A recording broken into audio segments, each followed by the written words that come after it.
नमस्कार, मैं हूं संजय शर्मा। आप देख रहे हैं 4 पीएम यूपी। प्रधानमंत्री जी की हालत देख के मुझे तरस आ रहा है। रिटायरमेंट प्लान होता है, आदमी थोड़ा तसल्ली ले करता है, थोड़ा आराम करता है, लेकिन प्रधानमंत्री जी इस बुढ़ापे में अलग-अलग चक्रव्यूह में घिरते जा रहे हैं। देश में कांग्रेस ने जीना हराम कर दिया है, तो विदेश में ट्रंप चचा की चमचागिरी भारी पड़ रही है। तमाम मुद्दों पर मैं क्या सोचता हूं, जरा सुनिएगा और फिर बताइएगा मुझे मेरे मन की बात कैसी है।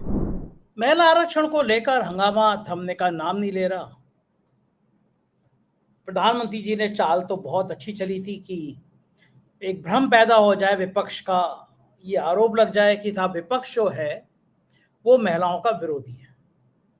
लेकिन जिस तरह से सोशल मीडिया पे बवंडर खड़ा हुआ और एक के बाद एक उन दुष्चरित्र भाजपा नेताओं की कहानियां सामने आने लगी, उससे भारतीय जनता पार्टी उल्टी फंसती हुई नजर आ गई।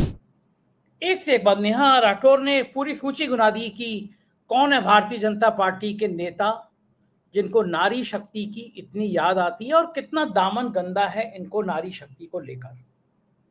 कांग्रेस ने भी एक अलग अभियान छेड़ दिया है और जब राष्ट्र के नाम संबोधन हुआ तो बहुत देखने लायक बात थी, चर्चा लायक बात थी। प्रधानमंत्री जी ने पूरे संबोधन में कांग्रेस का नाम जितनी बार लिया उसकी आधी बार भी उन्होंने महिलाओं के आरक्षण की बात नहीं करी। और लगातार लगातार ये बात होती रही कि आखिर प्रधानमंत्री जी चाहते क्या हैं, प्रधानमंत्री जी सोच क्या रहे हैं, क्योंकि कांग्रेस का नाम, कांग्रेस की जब ये प्रधानमंत्री जी के गले से उतर ही नहीं रहा है कि बात महिला आरक्षण की करनी है या केवल और केवल कांग्रेस की करनी है, ये प्रधानमंत्री जी सोच नहीं पा रहे हैं। दरअसल जैसे ये ऐलान हुआ कि प्रधानमंत्री जी राष्ट्र को संबोधन करेंगे तो सोशल मीडिया में थोड़ी सनसनी फैल गई कि पहली बार ऐसा हुआ है कि एक बिल गिरा है और शायद नैतिकता के आधार पर प्रधानमंत्री जी जितना गिरे हुए हैं, ट्रंप चचा जितना अपमान कर रहे हैं कि शायद प्रधानमंत्री जी इस्तीफा दे दें। लेकिन प्रधानमंत्री जी आए और राष्ट्र के नाम संबोधन उन्होंने बाकायदा किया और केवल कांग्रेस को कोसने के लिए किया। कई राज्यों में चुनाव चल रहे हैं और आप सोचिए नेशनल लेवल पर संबोधन प्राइम मिनिस्टर का हो रहा है।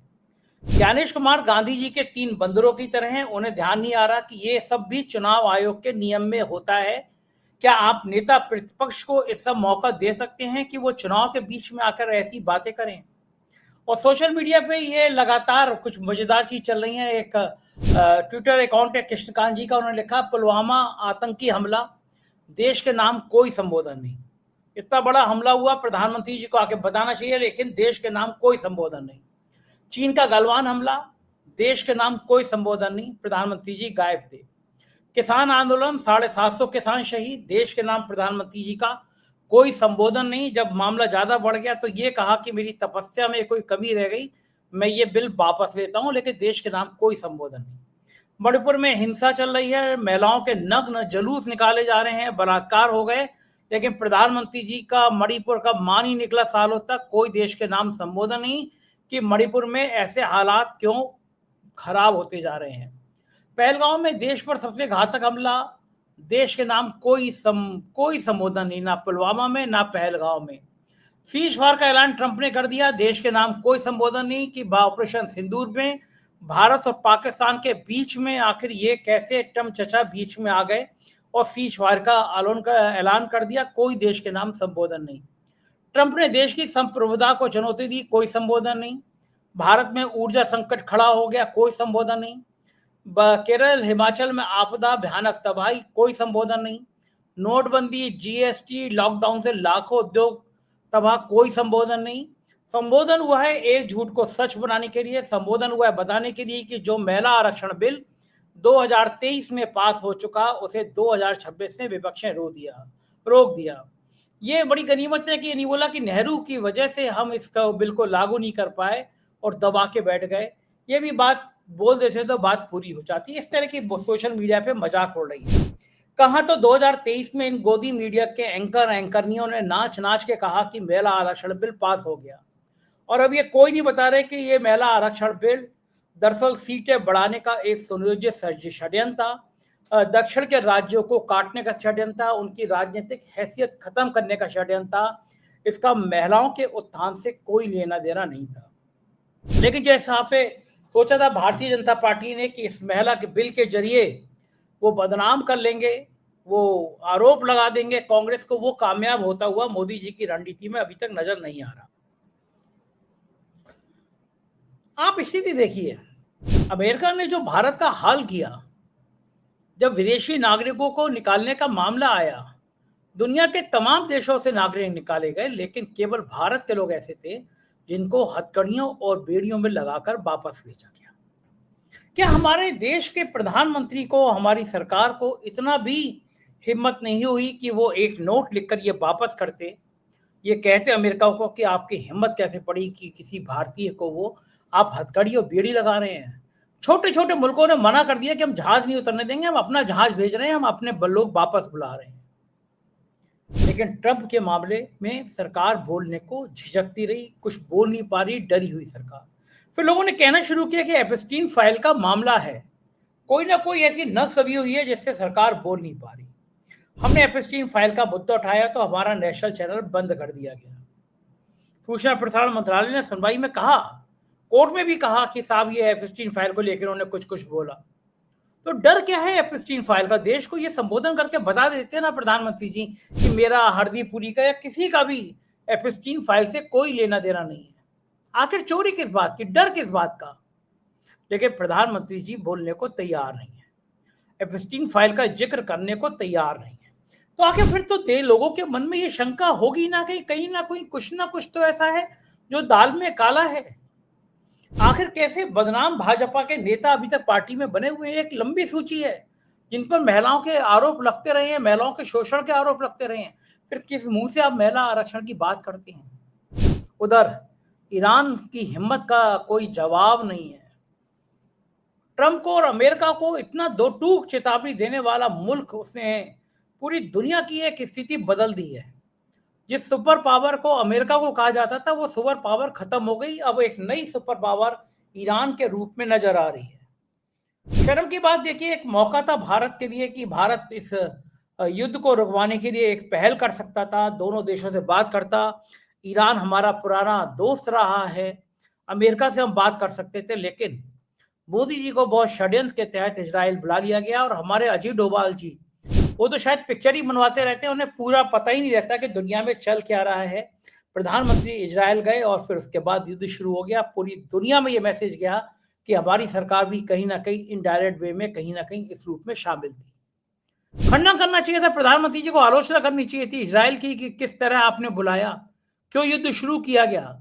खामनेई साहब मारे गए, एक शब्द प्रधानमंत्री जी या भारत सरकार की तरफ से शोक संवेदना नहीं आया। और फिर पाकिस्तान, उसकी तो लॉटरी लग गई। जिस देश को भारतीय जनता पार्टी के नेता बात बात में कहते थे पाकिस्तान चले जाओ, पाकिस्तान चले जाओ, आज वो पाकिस्तान हर जगह सुर्खियों में है। इस्लामाबाद की शिखर वार्ता टाइप का सीन बन गया पूरी दुनिया में। अमेरिका आ रहा है, ईरान आ रहा है, कल को ट्रंप भी अमेरिका पाकिस्तान आ सकते हैं।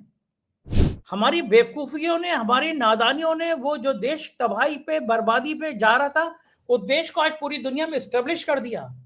अमेरिका खुलेआम पाकिस्तान की तारीफ कर रहा है और हमारे विश्व गुरु जी कुछ बोल नहीं रहे हैं। गोदी मीडिया के एंकर कहानी पे कहानी चला रहे हैं कि साहब ट्रंप को अकल नहीं है, अमेरिका को अकल नहीं है, पाकिस्तान आतंकी देश है। अरे भैया, सारी अकल है इनको, लेकिन तुम्हारी विदेश नीति इतनी फेलियर है, तुम्हारी विदेश नीति इतनी कबाड़ा है कि तुमने पाकिस्तान को एक मौका दे दिया कि पाकिस्तान दुनिया में एक बड़े देश के रूप में स्थापित हो गया। इतना मौका दे दिया, पता नहीं आप कहां खड़े थे। और भारत में अगर आप सवाल पूछ लें तो फिर नानी मर जाती है। तो तुरंत 4 PM का जैसे नेशनल चैनल बंद हो गया, ऐसा चैनल बंद करा दिया जाता है। कोई सवाल नहीं, कोई अभिव्यक्ति की आजादी नहीं। हमारी एंकर फिजा ने एक इंस्टाग्राम की रील बना दी तो वो रील प्रतिबंधित कर दी गई। ये एक नया मुल्क है, एक नई भारत की सोच है। यहां पर मुद्दे क्या होते हैं? मुद्दे होते हैं कि अब्दुल की चोरी टाइट हो गई। ये मुद्दे नहीं होते कि हम दुनिया में हमारी स्थिति क्या हो रही है। हमारे पासपोर्ट की रैंकिंग लगातार गिरती जा रही है, हमारी मानसिक शांति खत्म होती जा रही है। भारत वो देश था जहां लोकतंत्र की, अभिव्यक्ति की आजादी थी, पूरी दुनिया में हमारा मान था, सम्मान था। अब वो देश हमारा बदलता जा रहा है जहां पे लोकतंत्र की बात कहना गुनाह हो गया है, सच बोलना गुनाह हो गया है। आप सच बोलेंगे तो मुकदमे कायम किए जाएंगे, चैनल बंद करा दिया जाएगा। और फिर गोदी बोडिया मीडिया के एंकर एंकरियां डांस करेंगे कि वाह प्रधानमंत्री जी क्या लाए आप। वो जो गोदी मीडिया के एंकर एंकरियां जो 2023 में ये ट्वीट कर चुके थे कि महिला आरक्षण बिल पास हो गया, ऐतिहासिक पास हो गया, आज वो कह रहे हैं कि देखो बिल अटक गया। अरे भैया बिल तो संदीप चौधरी जी ने, माफ कीजिएगा किस तिहाड़ी भाई का नाम निकल गया, संदीप चौधरी जी ने एबीपी चैनल पर भी धज्जियां उड़ाकर रख दी, बता दिया कि ये बिल तो पास हो गया। कब का पास हो गया? लेकिन दरअसल आपको भ्रम में रखने की एक बहुत सोची समझी साजिश है। आपके मन में कंफ्यूजन पैदा किए जाए, आपको भ्रम में रखा जाए, आपको गुमराह किया जाए। किसी भी स्थिति में आपको इसी भ्रम में रखा जाए। साहब महिलाओं के लिए बड़ा बुरा काम कर दिया कांग्रेस ने, इंडिया गठबंधन ने। लेकिन थोड़ा सा अध्ययन करिए, थोड़ा सा दिमाग लगाइए, भारत की महिलाओं को समझाइए कि जो पार्टी ये नहीं कर सकती, भाई 543 सांसद है, कल घोषणा कर दो कि जितने सांसद हैं इसी में से आधा 33-50% आरक्षण महिलाओं को, देखिए कौन पार्टी विरोध करेगी। आप 543 पहले सीटें बढ़ाओगे 850 और फिर महिलाओं के आरक्षण को दोगे। खेल समझ में आता है महिलाओं को। महिलाएं कम भी पढ़ी लिखी हो लेकिन जानती हैं, आपकी नीयत जानती हैं कि आपकी नीयत क्या है। इसलिए ये आरक्षण का बिल मुझे लगता है भाजपा के गले की फांस बन जाएगा। राजनीति के इस पहलू पे समाज के सब लोगों को जागृत होना चाहिए। मैं आपसे भी गुजारिश करूंगा कि आप ये वीडियो को सुन के बताएं कि आप क्या सोचते हैं। भारत की विदेश नीति क्या सफल है? भारत की कूटनीति क्या सफल है? क्या अजीत डोभाल का रोल सही है? महिला आरक्षण के बिल पे प्रधानमंत्री का मुद्दा सही है? बताइएगा जरूर, मुझे आपकी राय का इंतजार रहेगा। शुक्रिया, थैंक यू।